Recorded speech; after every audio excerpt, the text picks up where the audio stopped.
Welcome to Games from Folktales, a podcast that mixes historical research and tabletop role-playing settings. I'm your host, Timothy Ferguson. This week, we return to your Monster of the Month. This is a tropical horror by William Hope Hodgson. Statistics will, eventually, be provided on the blog that accompanies the podcast. This one is technically an Australian creature, so glad we could finally contribute something. I'd like to thank the LibriVox recorder, PD Wright, and their production team for this recording. I found it in the depths of LibriVox, so it's nigh 19 years old. It sounds a little tinny. I've cleaned it up a little, but I can't make it any better with my limited skill. So, statistics eventually. And now, a tropical horror, William Hope Hodgson. We are 130 days out of Melbourne, and for 3 weeks we had lain in the sweltering calm. It is midnight, and our watch on deck until 4 a.m. I go out and sit on the hatch. A minute later, Jokey, our youngest apprentice, joins me for a chatter. Many are the hours we have sat thus and talked in the night watches, though to be sure it is Jokey who does the talking. I am content to smoke and listen, giving the occasional grunt at seasons to show that I am attentive. Jokey has been silent for some time, his head bent in meditation. Suddenly he looks up, evidently with the intent of making some remark. As he does so, I see his face stiffen with a nameless horror. He crouches back, his eyes staring past me at some unseen fear. Then his mouth opens. He gives forth a strangled cry and topples backwards off the hatch, striking his head against the deck. Fearing I know not what, I turn to look. Great heavens! Rising above the bulwark, seen plainly in the bright moonlight, is a vast, slobbering mouth, a fathom across. From the huge, dripping lips hang great tentacles. As I look, the thing comes further over the rail. It is rising higher and higher. There are no eyes visible, only that fearful, slobbering mouth set on the tremendous trunk-like neck, which, even as I watch, is curling inboard the stealth celerity of an enormous eel. Over it comes in vast heaving folds. Will it never end? The ship gives a slow, sullen roll to starboard as she feels the weight. Then the tail, a broad, flat-shaped mass, over the teak rail and falls with a loud slump on the deck. For a few seconds the hideous creature lies heaped in writhing, slimy coils. Then, with quick, darting movements, the monstrous head travels along the deck. Close by the mainmast stands the harness casks, and alongside these a freshly opened cask of salt beef with the top loosely replaced. The smell of the meat seems to attract the monster, and I can hear it sniffing with a vast indrawing breath. Then those lips open, displaying 4 huge fangs. There is a quick forward motion of the head, a sudden crashing, crunching sound, and beef and barrel have disappeared. The noise brings one of the ordinary seamen out of the forecastle. Coming into the night, he can see nothing for the moment. Then, as he gets further aft, he sees, and with horrified cries rushes forward. Too late! From the mouth of the thing there flashes forth a long, broad blade of glistening white, set with fierce teeth. I avert my eyes, but cannot shut out the sickening glut, glut that follows. The man on the lookout, attracted by the disturbance, has witnessed the tragedy, and flies for refuge in the forecastle, flinging to the heavy iron door after him. The carpenter and the sailmaker come running out of the half-deck in their drawers. Seeing the awful thing, they rush aft to the cabin with shouts of fear. The second mate, after one glance over the break of the poop, runs down the companionway with the helmsman after him. I can hear them barring the scuttle, and abruptly I realize that I am on the main deck, alone. So far I have forgotten my own danger. The past few minutes seem like a portion of an awful dream. Now, however, I comprehend my position, and, shaking off the horror that has held me, turn to seek safety. As I do so, my eyes fall upon Jokey, lying huddled and senseless with fright where he has fallen. I cannot leave him there. Close by stands the empty half-deck, a little still-built house with iron doors. The lee one is hooked open. Once inside, I am safe. Up to the present, the thing has seemed to be unconscious of my presence. Now, however, the huge barrel-like head sways in my direction. Then comes a muffled bellow, and the great tongue flickers in and out as the brute turns and swirls aft to meet me. I know there's not a moment to lose, and picking up the helpless lad, I make a run for the open door. It is only distant a few yards, but that awful shape is coming down the deck to me in great writhing coils. I reach the house and tumble in with my burden, then out on the deck again to unhook and close the door. Even as I do so, something white curls around the end of the house. With a bound, I am inside, and the door is shut and bolted. Through the thick glass of the port, I see the thing sweep around the house in a vain search for me. Jokey has not moved yet, so kneeling down, I loosen his shirt collar and sprinkle some water from the breaker over his face. While I am doing this, I hear Morgan shout something, then come a great shriek of terror, and again that sickening glut, glut. Jokey stirs uneasily, rubs his eyes, and sits up suddenly. "What was Morgan shouting?" he breaks off with a cry. "Where are we? I have had such an awful dream." At that instant there is a sound of running footsteps on the deck, and I hear Morgan's voice at the door. "Tom, open!" He stops abruptly and gives an awful cry of despair. Then I hear him rush forward. Through the porthole I see him spring into the fore rigging and scramble madly aloft. Something steals up after him. It shows white in the moonlight. It wraps itself around his right ankle. Morgan stops dead, plucks out his sheath knife, and hacks fiercely at the fiendish thing. It lets go, and in a second he is over the top and running for dear life up the topgallant rigging. A time of quiet follows, and presently I see that the day is breaking. Not a sound can be heard save the heavy, gasping breathing of the thing. As the sun rises higher, the creature stretches itself out along the deck and seems to enjoy the warmth. Still no sound either from the men forward or the officers aft. I can only suppose that they are afraid of attracting its attention. Yet a little later I hear the report of a pistol way aft, and looking out I see the servant raise its huge head as though listening. As it does so I get a huge view of the forepart, and in the daylight see what the night has hidden. There, right about the mouth, is a pair of little pig eyes that seem to twinkle with a diabolical intelligence. It is swaying its head slowly from side to side. Then, without warning, it turns quickly and looks right in through the port. I dodge out of sight, but not soon enough. It has seen me and brings its great mouth up against the glass. I hold my breath. My God, if it breaks the glass! I cower horrified. From the direction of the port there comes a loud, harsh scraping. I shiver. Then I remember that there are little iron doors to shut over the port in bad weather. Without a moment's waste of time, I rise to my feet and slam to the door over the port. Then I go round the others and do the same. We are now in darkness, and I tell Jokey in a whisper to light the lamp, which, after some fumbling, he does. About an hour before midnight I fall asleep. I am awakened suddenly some hours later by a scream of agony and the rattle of a water dipper. There is a slight scuffling sound, then that soul-revolting glut, glut. I guess what has happened. One of the men for'ard has slipped out of the forecastle to try and get little water. Evidently he has trusted to the darkness to hide his movements. Poor beggar! He has paid for his attempt with his life. After this I cannot sleep, though the rest of the night passes quietly enough. Towards morning I doze a bit, but wake every few minutes with a start. Jokey is sleeping peacefully. Indeed, he seems worn out with the terrible strain of the past 24 hours.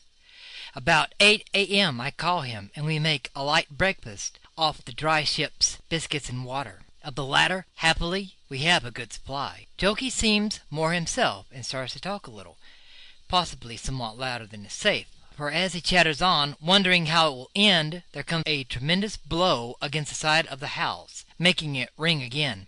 After this, Jokey is very silent. As we sit there, I cannot but wonder what all the rest are doing, and how the poor beggars for'ard are faring, cooped up without water, as the tragedy of the night has probed. Towards noon, I hear a loud bang, followed by a terrific bellowing. Then comes a great smashing of woodwork, and the cries of men in pain. Vainly I ask myself what has happened. I begin to reason. By the sound of the report, it was evident something much heavier than a rifle or pistol, and judging from the mad roaring of the thing, the shot must have done some execution. On thinking it over further, I become convinced that, by some means, Those aft have got hold of the small signal cannon we carry, and though I know that some have been hurt, perhaps killed, yet a feeling of exultation seizes me as I listen to the roars of the thing, and realize that it is badly wounded, perhaps mortally. After a while, however, the bellowing dies away, and only an occasional roar, denoting more of anger than aught else, is heard. Presently I become aware, by the ship's canting over to starboard, that the creature has gone over to that side, and a great hope springs up within me that possibly it has had enough of us and is going over the rail into the sea. For a time all is silent, and my hopes grow stronger. I lean across and nudge Jokey, who is sleeping with his head on the table. He starts up sharply with a loud cry. "Hush!" I whisper hoarsely. "I'm not certain, but I do believe it's gone." Jokey's face brightens wonderfully, and he questions me eagerly. We wait another hour or so, with hope ever rising. Our confidence is returning fast. Not a sound can we hear, not even the breathing of the beast. I get out some biscuits, and Jokey, after rummaging in the locker, produces a small piece of pork and a bottle of ship's vinegar. We fall to with relish. After our long abstinence from food, the meal acts on us like wine, and what must Jokey do but insist on opening the door, to make sure the thing has gone. This I will not allow, telling him that at least it would be safe to open the iron port covers first and have a look out. Jokey argues, but I am immovable. He becomes excited. I believe the youngster is light-headed. Then, as I turn to unscrew one of the after covers, Jokey makes a dash for the door. Before he can undo the bolts, I have him, and after a short struggle lead him back to the table. Even as I endeavor to quiet him, there comes at the starboard door, the door that Jokey has tried to open, a sharp, loud sniff, sniff, followed immediately by a thunderous grunting howl, and a foul stench of putrid breath sweeps in under the door.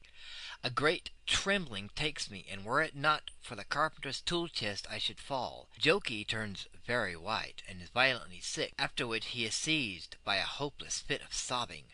Hour after hour passes, and, weary to death, I lie down on the chest upon which I have been sitting and try to rest. It must be about 2:30 in the morning, after a somewhat longer doze, that I am suddenly awakened by a most tremendous uproar away forward. Men's voices shrieking, cursing, praying, but in spite of the terror expressed, so weak and feeble, while in the midst, and at times broken off short with that hellishly suggestive glut, glut, is the unearthly bellowing of the thing. Fear incarnate seizes me, and I can only fall to my knees and pray. Too well I know what is happening. Jokey has slept through it all, and I am thankful. Presently, under the door there steals a narrow ribbon of light, and I know that the day has broken on the second morning of our imprisonment. I let Jokey sleep on. I will let him have peace while he may. Time passes, but I take little notice. The thing is quiet, possibly sleeping. About midday I eat a little biscuit and drink some water. Jokey still sleeps. It is best so. A sound breaks the stillness. The ship gives a slight heave, and I know that once more the thing is awake. Round the deck it moves, causing the ship to roll perceptibly. Once it goes forward, I fancy, again to explore the forecastle. Evidently it finds nothing, for it returns almost immediately. It pauses a moment at the house, and then goes on further aft.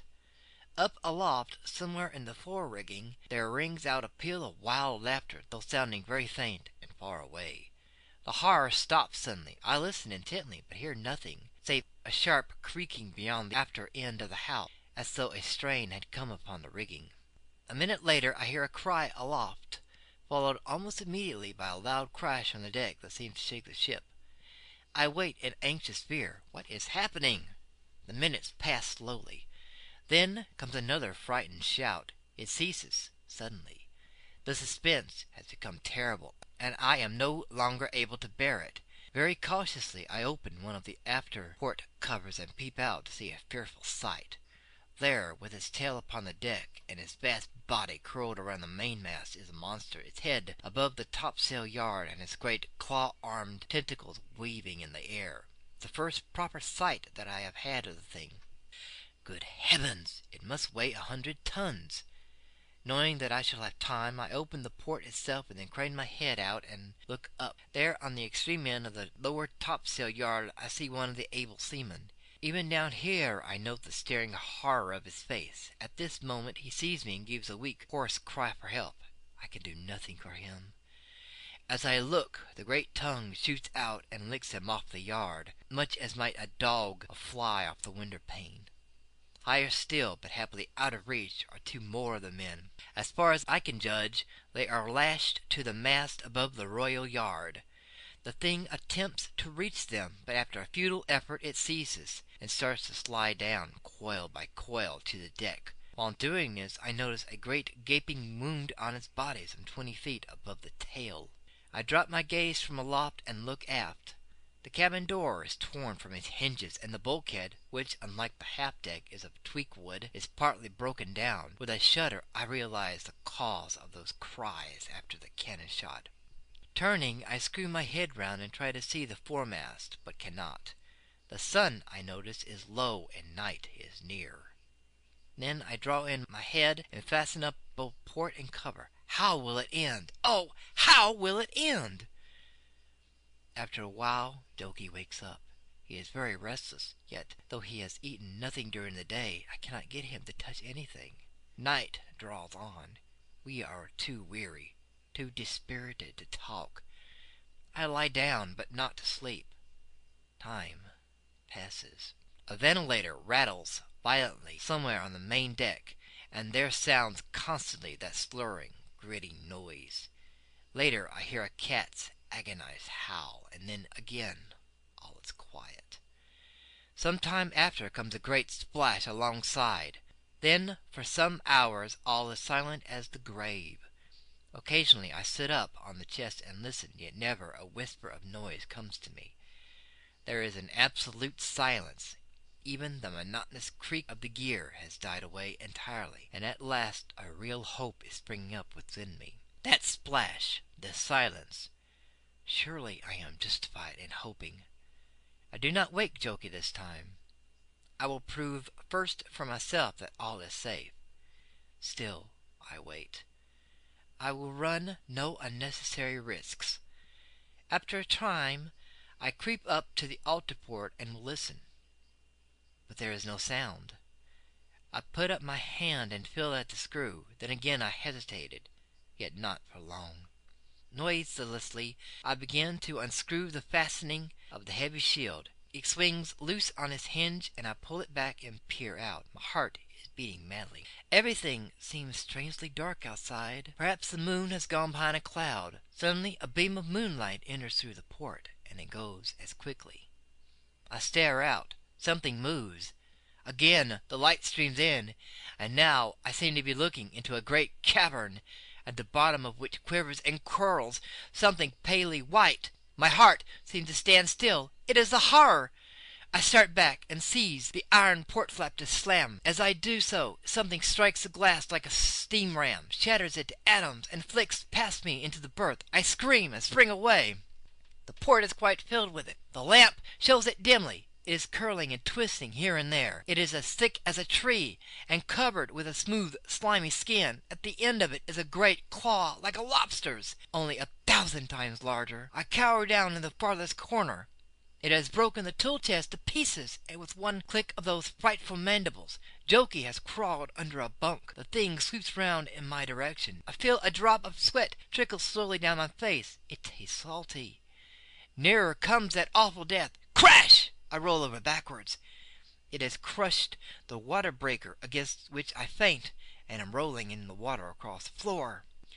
The claw drives up, then down with a quick, uncertain movement, striking the deck a dull, hollow blow a foot from my head. Jokey gives a little gasp of horror. Slowly the thing rises and starts feeling its way around the berth.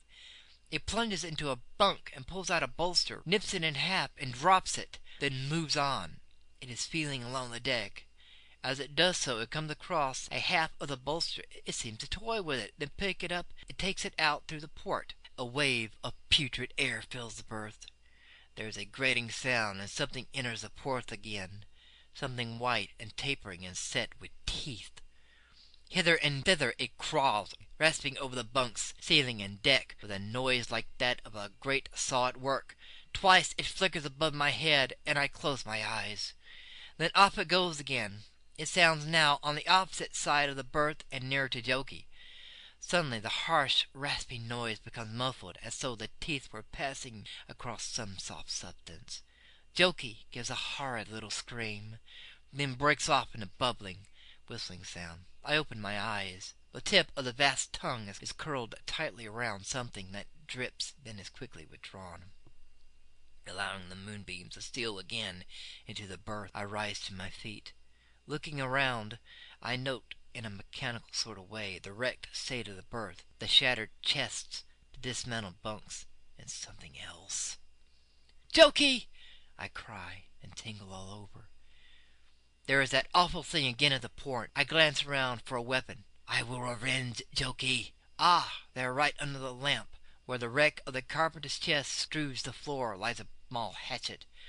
I spring forward and seize it. It is small, but so keen, so keen. I feel its razor's edge lovingly. Then I am back at the port. I stand to one side and raise my weapon. The great tongue is feeling its to those fearsome remains. It reaches them, and as it does so, with a scream of "Jokey! Jokey!" I strike savagely again and again and again, gasping as I strike. Once more, and the monstrous mass falls to the deck, writhing like a hideous eel. A vast warm flood rushes in through the porthole. There is a sound of breaking steel and an enormous bellowing. A singing comes in my ears and grows louder, louder. Then the berth grows indistinct and suddenly dark. Extract from the log of the steamship Hispaniola. June 24th. Latitude north, longitude west, 11 a.m. Sighted four-masted barge about 4 points on the port bow, flying signal of distress. Ran down to her and sent a boat aboard. She proved to be the Glendoon, homeward bound from Melbourne to London. Found things in a terrible state. Decks covered with blood and slime. Steel deckhouse stove in. Broke open door and discovered youth of about 19 in the last stages of inanition. Also part remains of boy about 14 years of age. There was a great quantity of blood in the place, and a huge curled up mass of whitish flesh weighing about half a ton, one end of which appeared to have been hacked through with a sharp instrument. Found forecastle door open and hanging from one hinge. Doorway bulged, as though something had been forced through. Went inside. Terrible state of affairs. Blood everywhere. Broken chests. Smashed bunk, but no men nor remains. Went aft again and found youth showing signs of recovery. When he came around, gave the name of Thompson. Said that they had been attacked by a huge serpent, though it must have been sea serpent. He was too weak to say much, but told us there were some men up in the mainmast. Sent a hand aloft, who reported them lashed to the royal masts and quite dead. Went aft to the cabin. Here found the bulkhead smashed to pieces and the cabin door lying on the deck near the after hatch. Found body of captain down lazarette, but no officers. Noticed among the wreckage part of the carriage of a small cannon. Came aboard again. Have sent second mate with 6 men to work her into port. Thompson is with us. He has written out his version of the affair. We certainly consider that the state of the ship as we found her bears out in every respect his story. Signed, William Norton, Master. Tom Briggs, First Mate. Your saga may vary.